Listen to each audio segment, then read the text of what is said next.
fence, your casket in the cemetery. And the guy said, you know, it's just so they can let me down one last time.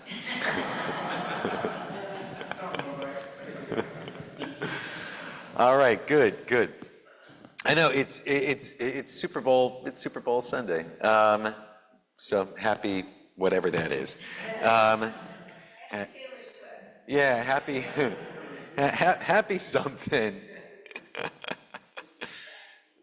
All right, that's right. Is she going to win the Super Bowl? She already has. All right. Yeah, which is funny because I've seen a lot of pictures of Taylor Swift, but I only know one. I've only heard one Taylor Swift song. I'm like, yeah, that's an okay song, but apparently it's gigantic. All right, so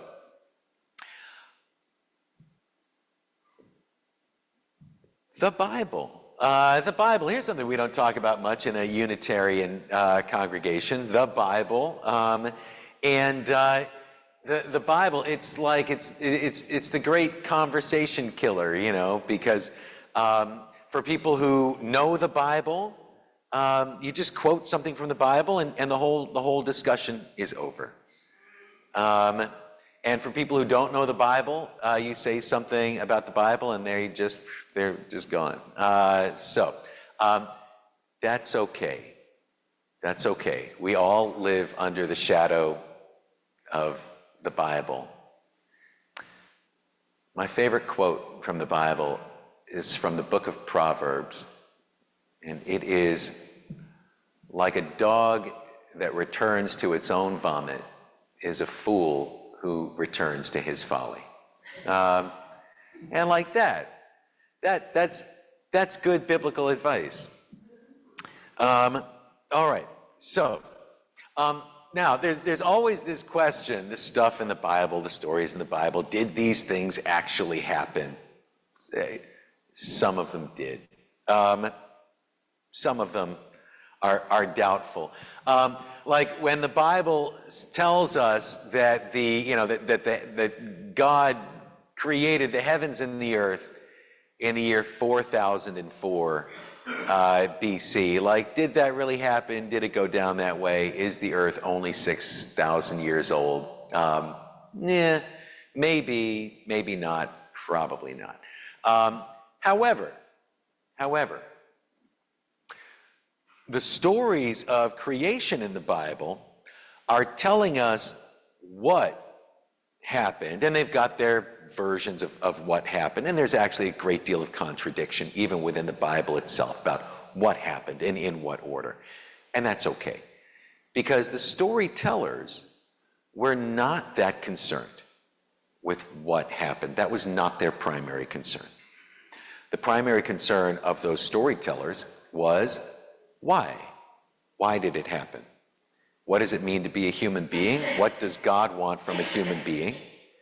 And therefore, how and why did God create the world? So the biblical questions of how did God create the world are really secondary to these questions of why. Why did God create the world? What did God want? Why did God create humanity? And how did God get so mad? Okay. Now, this question,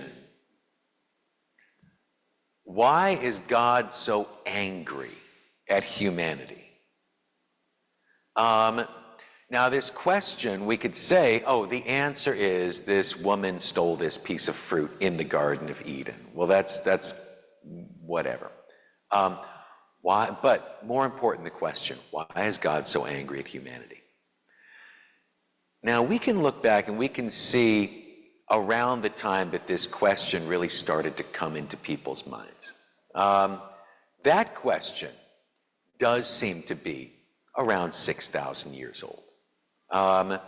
And we're going to look again at some biblical stories, and we're going to look at them and we're going to think about what was going on in the ancient Near East about 6,000 years ago. And we got to remember The 7-day creation story, the Garden of Eden creation story, both of those creation stories, neither one takes place in Israel. They both take place, actually the first 11 chapters of the book of Genesis takes place at the meeting place of the Tigris and the Euphrates rivers, here in Mesopotamia, in what is today like Iraq. And it's not until 11 chapters into the book of Genesis that finally somebody from here comes here. And that's when the story starts to concern Canaan and Egypt. But this is where the Garden of Eden was, according to the Bible. The Tigris and the Euphrates rivers flowed out of it. What was going on here 6,000 years ago? Some people were beginning to experiment with full-time farming and the domestication of animals. People who had been kind of migratory foragers were beginning to settle down here, and this change in their life, their way of life. Now no, we have not found the bones of Adam and Eve. But when we look back at that time, at that place, we can see that there is something going on. Now, when we're looking at the Eden story, we see that God creates the two people and gives them instructions. He says, your food is going to come from the trees. You're going to eat fruit. And that then there's this one piece of fruit that they're really not supposed to take, and they get cursed. So we start out with these foragers where God says to them, you can eat of the trees of the garden, just not these trees. But after the curse, God gives them new commands about what they're going to eat. Cursed is the ground. Because of you, in toil you shall eat from it. You're going to start eating, instead of fruit from the trees, you're going to start eating things from the grounds. You're going to start eating grasses, grain. Thorns and thistles will the ground bring forth. You will eat the plants of the field by the sweat of your face. You will eat bread until you return to the ground. So one of the things that's going on here is that these fruit-eating foragers are being commanded to start farming. They're going to start eating fruits from the ground, not fruits. They're going to start eating grains and making bread. They're going to have to work harder. They're going to be miserable. As a matter of fact, this story seems to be an answer to that question, like, why is God so angry and why do people have to work so hard now?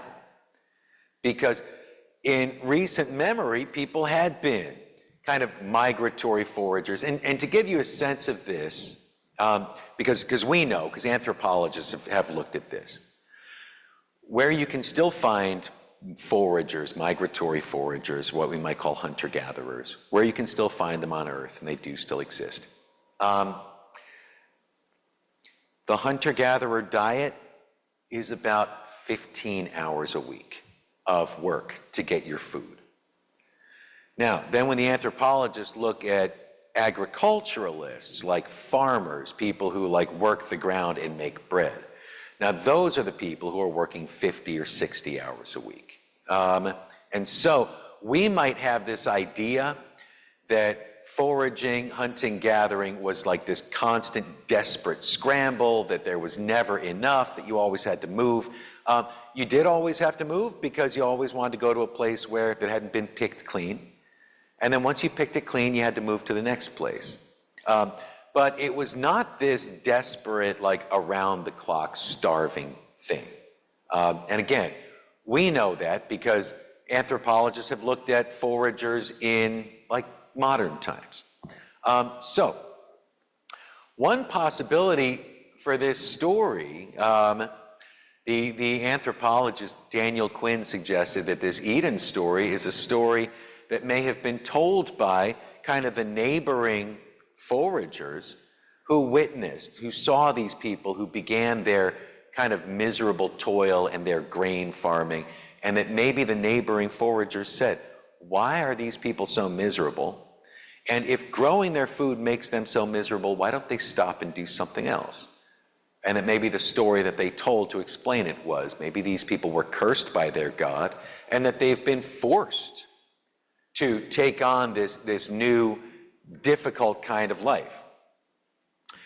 That's a possibility, and to me, when I look at what was going on in that period, in that place, that has made more sense to me than other explanations of this story. Now, in this story, the man and woman are cursed.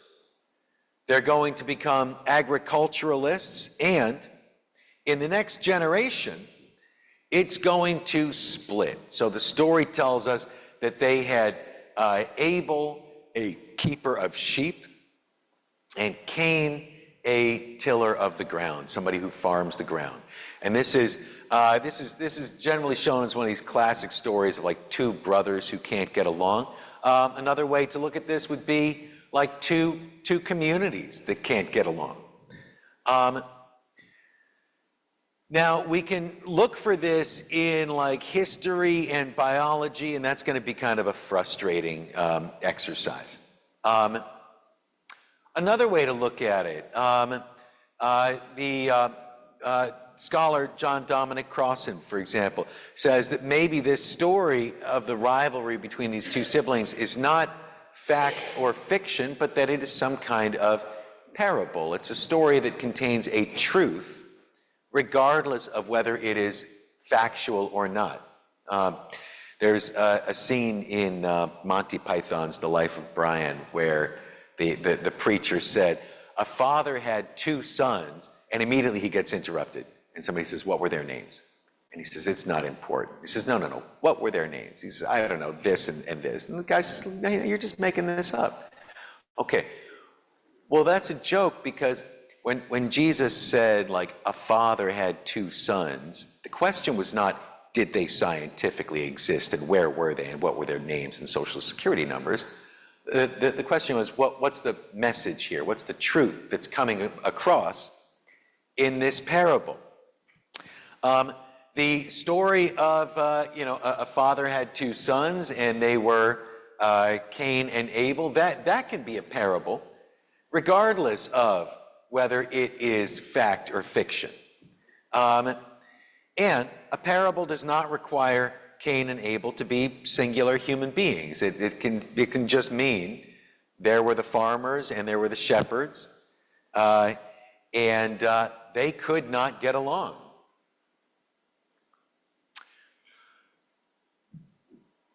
One New Testament scholar writes, Cain, the farmer, is the introducer of violence. Moreover, he's also identified as the father of sedentary culture or civilization. The story corresponds neatly with the understanding that agricultural surplus eventually led to an increase in individualism, aggression, warfare, and greed. Now, one of the fascinating things in this Cain and Abel story is that it's the farmer who kills the shepherd. It's the settled person who kills the sort of the migratory herdsman. Now, if this is not a story about two historical individuals, if it's a story about two communities, it could be a story about how, as agriculture grew and spread and required more and more land to feed more and more people, that this could lead to a rise in competition and violence.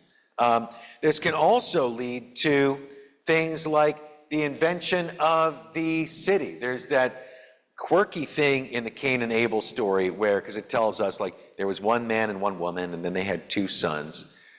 And then one of their sons killed the other, so it's our population is 4, now it's 3. And then Cain wandered off by himself, and he got married, and they had a son, and he built a city.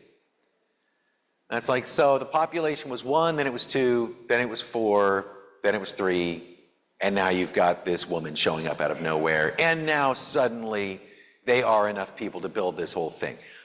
This is another one of those places where if we try to look at this story really literally, the story just kind of falls apart in our hands. We don't end up with much. The classic answer to that, well, Adam and Eve must have had like a daughter too, and then their children just inbred with each other and created this city. This also is not very helpful, and it's not biblical. But if we're talking about the rise of agriculture here, the city is definitely an important tool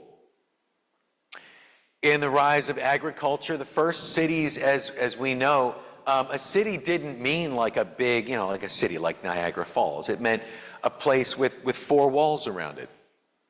The earliest cities are things that we would look at and we would say, that's not a city, that's a castle. But actually, the castle was built as a place where you could kind of, put it in the center, surrounded by your farming villages. You could kind of, send your knights, your soldiers out to force people to give up a section of their produce. And you could lock it up in here as a way of maintaining your power, as a way of making people work for it. And in this way, the castle being four strong walls, a city, a place to lock up the food that's grown outside of the city and make people work for it, the modern city still fulfills this same function. The most valuable thing in a city, the most valuable thing in the city of Niagara Falls is the food that's here. Food that's grown outside, but it comes in here. And then when the food comes into the city of Niagara Falls, we lock it up in a grocery store, and then we can unlock some of that food with a key called money. And we get that by working for the city. When the Bible tells us that the farmer who had killed his shepherd brother built the first city, it could be reflecting a story like this, a story about how this kind of miserable grind of working and storing and locking things up is causing this kind of escalation in violence. The city is built, and here we've got civilization rising, and just when it seems like, oh yeah, now we're really getting somewhere, God gets angry, wipes out the whole thing, wipes it all out in this flood, tells this one guy, rescue the animals. He rescues the animals, he rescues some people, his relatives. This is one of those stories in which the Bible tells us kind of vaguely that there was some kind of growing wickedness, that there was violence in the world, and that the violence kept spreading and it kept getting worse. This could be a reflection of the population pressure, the competition, the violence that's coming in these early years of agriculture. When the flood is over, the people get together and they start building cities again. In the 11th chapter of the book of Genesis, it says all of the people in the world get together and they start building this tower. And the tower is going to go all the way up to the skies, and the people are all working together, and they all speak the same language, and they are going to challenge God. And then God does this thing. God comes down and confuses their language so that they can't understand each other anymore. And there has been this massive kind of outpouring of human labor and ambition that is now abandoned, and it's now just left in ruins. The story of the Tower of Babel might be a reference to something like this, one of the ruins in ancient Babylon. This is the ziggurat of Ur, which is still there. If you can imagine, a human being would be about this big. And then this is just these giant staircases, this ramp altar. It's possible that this is one of those things where the biblical storytellers knew that there were these ruins out in the desert. This thing was already this long abandoned ruin when the Tower of Babel story was being told. And there was this question of who were these people? How did they get together? How did they do this really impressive thing? Why didn't they finish it? How come it was abandoned? Why is it in ruins now? Well, we know now that the people who built this city, this tower and the city around it,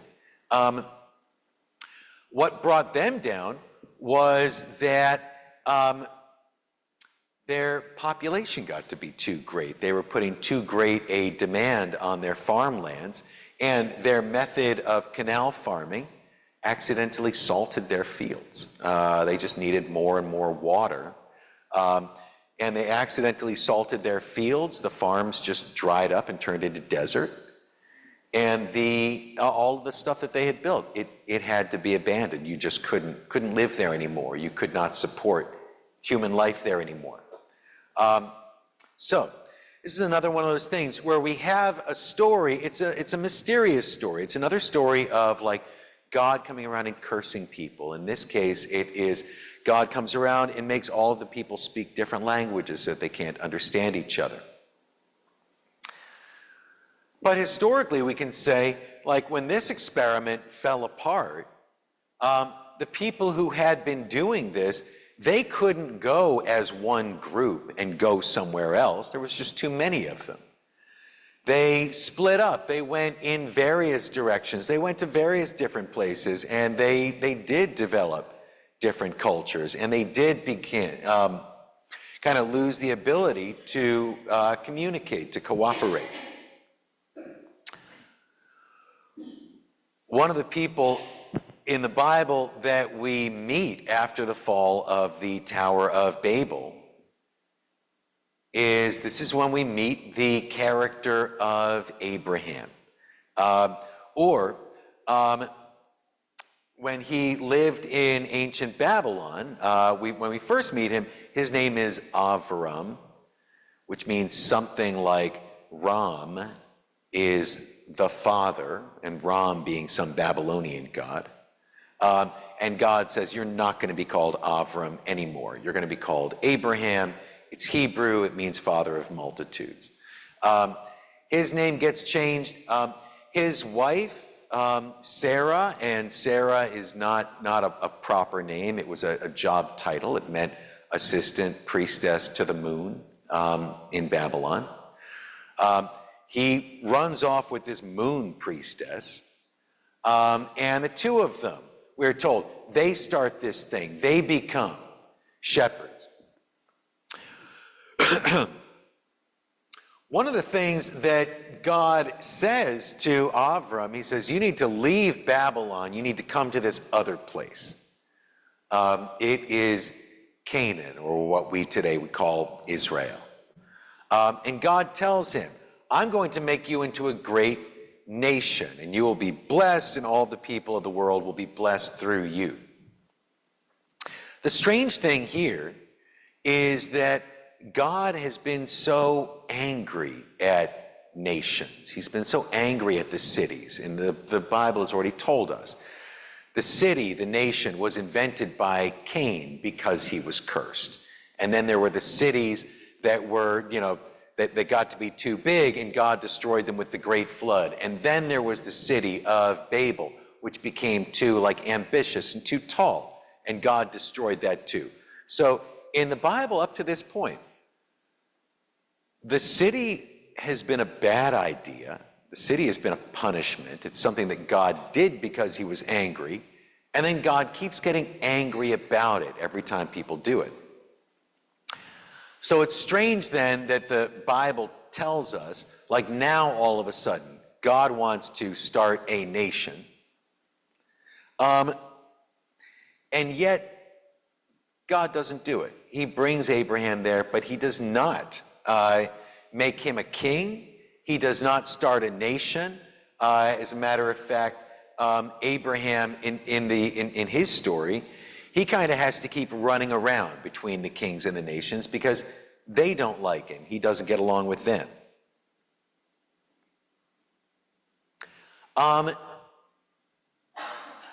The history of cities and nations in the first part of the Bible is this real mixed message because if God could create the world in a week, why did it take centuries for God to create a mighty nation?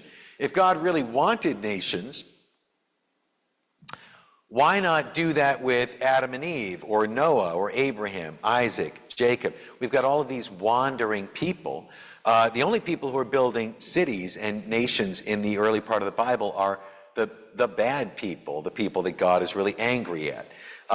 Even when God liberates the Hebrews from Egypt, God does not make Moses a king. God does not establish a nation. The story of Moses and the Exodus is another one of those stories in which the city is a place where bad things happen, and God gets really angry at the city. God curses the city of Egypt. God destroys the cities of Sodom and Gomorrah. This is still kind of God's anger at cities. When God rescues the Hebrews, he does this other thing. Not he does this, God does this other thing, whatever God is. When God rescues the Hebrews, God does not bring them to Israel and say, now build a city and become a country. Instead, he brings them out to the wilderness. And here, for 40 years, they become migratory foragers. And God says, look, your food is just going to come from the sky. And you pick it and you find it. But don't settle down. Don't build a city. Don't build stuff. You're not going to live here. God's mixed feelings or God's anger at cities and nations, again, prevents that from happening when the Hebrews finally do arrive in the Promised Land. They don't set up a nation for another 200 years. And then we're told that all of a sudden, God does want Israel to become a mighty nation. And as the first king, he chooses a killer, thief, kidnapper, rapist. God chooses the worst person that he can find. David was like a commandment-breaking machine. I mean, if you wanted somebody who could break... The Bible tells us that David slept with a statue of a pagan god next to his bed. Which then, like when people showed up to kill him, his wife would just drag the statue onto the bed, put the blankets on it, and they're like, oh, David's wife was so clever, she saved his life. But why did David have a statue of this other god next to his bed? Whatever. This question of like the ancient Israelites and then becoming a kingdom and having a king, and the mixed feelings about that. There's a story in the biblical book of Judges before the book of David where the people get together and they say, you know what, maybe we should become this settled nation, maybe we should have a king like other countries. And one of the prophets shares this parable. He says, the trees once went out to choose a king for themselves, so they said to the olive tree, reign over us. The olive tree answered them, shall I stop producing my rich oil by which gods and mortals are honored so that I can go and rule over the trees? Then they said to the fig tree, you come and rule over us. The fig tree said, will I stop producing my sweetness and my fruit and go rule over the trees? Then the tree said to the grapevine, you come rule over us. The vine said, shall I stop producing my wine that cheers gods and mortals and go hold sway over the trees? So all the trees went to the bramble, and they said, you come reign over us. And the bramble said to the trees, if in good faith you are choosing me to be king over you, then come and take refuge in my shade. But if not, let fire come out of the bramble and devour the cedars of Lebanon. This parable is fascinating because the trees want a king, and they go first to the trees, to the plants that are productive, the ones that are known to be generous, the olive tree, the fig tree, and the grapevine. And they say, you are productive, you are generous, you should be in charge. But these trees say to them, like, if I'm in charge, I can't be generous anymore. Things would have to change. And so the olive tree, the fig tree, and the grapevine, they decline. They say, I don't want to be a king, because then I can't be generous anymore. Then I just got to start taking stuff. Now, the trees, you would think that they would have learned their lesson and said, like, this is starting to look like a bad idea. But now they've really got their heart set on it. So they go to the thorn bush and they say, how about you? Now, the thorn bush doesn't produce anything. And he says, yeah, I'll do this. And I'll give you shade, which is something that a thorn bush cannot give to an olive tree. But it says, yeah, I'll give you shade. But if you don't do what I say, I'm going to start a forest fire. I'm going to destroy everything. What's going on here? Someone asked me recently, these stories in the Bible, did they really happen? Like, is there any archaeological evidence? Like, is this stuff really true? And I said, well, not the way that you're looking for. Probably not the way that you're asking about. But we do know about from archaeology, we know about the rise of farming, the rise of cities, the rise of civilization, and we can see from the archaeological evidence that the stuff was happening at around the time that these questions were coming up, questions that were being answered in the Bible, questions like, why is God so angry? Why are some people working so hard to produce bread while other people are like still going around, eating nuts and berries? We do know that people from Babylon and Egypt and other places started to show up and kind of coalesce in this place that we now know as Israel. And we know that eventually there was a rise in kingship there and that they did become a nation, but that was also kind of a disaster, and it made a lot of people unhappy. And there were people even beforehand who were saying, this is not a good idea. When I say that Israel became a mighty nation, I'm talking about a mighty nation that's the size of New Jersey. I mean, so not like a big, mighty nation. Anyway, so did the stuff happen? Kinda. Something was happening. There was some kind of change. The change was bringing up a lot of difficult questions. And people, some of these storytellers were going around and they were really thinking about the why. Why are these things happening? In our next session, we're going to be taking a look at the Exodus story and the Ten Commandments. And the Ten Commandments, not just as an arbitrary, like supernatural, random list of rules, but how this connects with God rescuing a group of people from a corrupt city and using these rules, whether they were created by God or people, but using these rules to protect people from creating that sort of trap again for themselves. So good. And next month, I'm going to be doing a sermon about eclipses. Eclipses, yeah.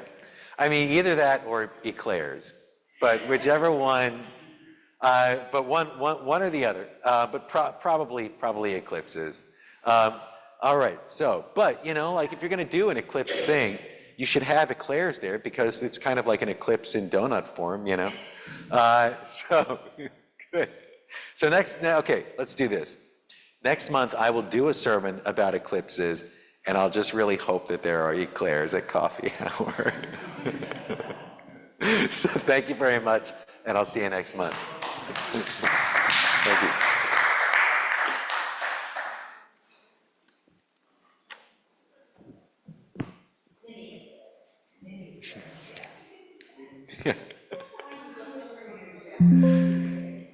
Yeah, so I hope I didn't just